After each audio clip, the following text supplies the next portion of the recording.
I hold live masterclasses where I answer questions from women on the motherhood journey and post clips on this YouTube channel. Click the link in the description below to join my email list to find out when they are. Today's question is, I was wondering if you had more tools or mantras to help get my frequency evened out during the trials of my everyday life, like work stress or arguing with my spouse. My mind is sometimes hard to quiet and get into meditation. I want to get off the roller coaster of what if and move into the mind frame of yes, it will happen.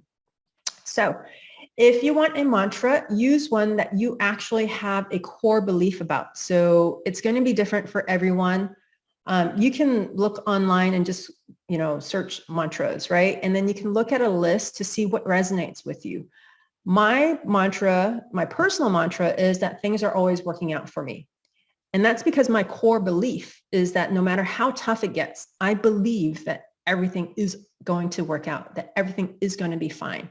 It may be really hard at the moment or for a certain amount of time as I work out through things, but ultimately my inner, very strongly held belief is that it's going to be fine.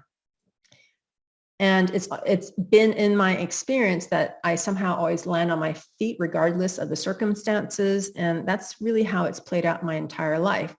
And it's really because I make the circumstances work for me, not against me.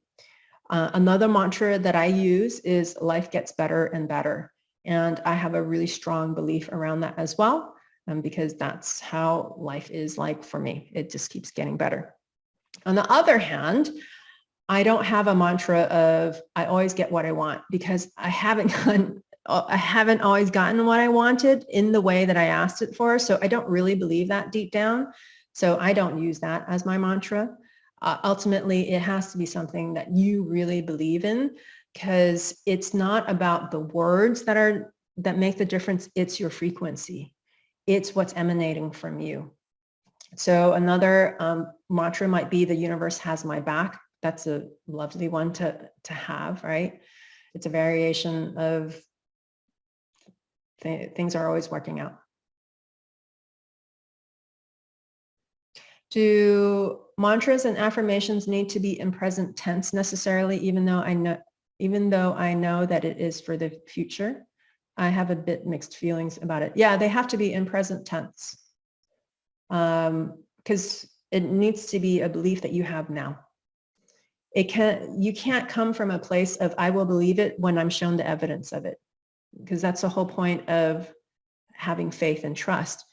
And you're using these mantras to reaffirm something that you already believe in within yourself, right? So don't use mantras or affirmations that you can't stand behind. That you can't stand behind emotionally and energetically. Instead of affirmations, I actually recommend a tool called ask-firmations. They're different than affirmations, which are statements of the existence or the truth of something, because they're actually posed as open-ended questions. That's why they're called ask-firmations. Your mind loves looking for answers. It's just, it's like crack for the brain.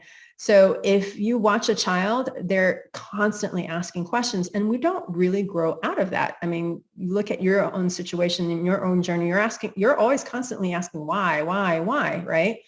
So you can you can reframe your affirmations into ask-affirmations, like, why is my body so ready for a successful pregnancy and healthy baby? Why am I so blessed with all the things that are important to me? If it's uncomfortable for you to be very specific about the motherhood journey, like with that first ask affirmation, then I would just recommend that you kind of be more general about it. Again, it needs to be something that you can really own up to. When you ask it as a question, there's less resistance than stating it, because you're not stating something that you're not asking a question that you don't. How am I saying it? Because a lot of times people are using affirmations in order to negate a deep belief that they have. But using the words isn't going to change anything. And so, whereas when you ask it as a question, it softens it up. It softens the resistance up. And your subconscious mind will go crazy looking for the answers. And it's really amazing how the answers can show up. And because you're just basically giving like infinity, you're laying infinity at your subconscious mind's doorstep to answer that question. And so I really like using the ask formations. Does that make sense?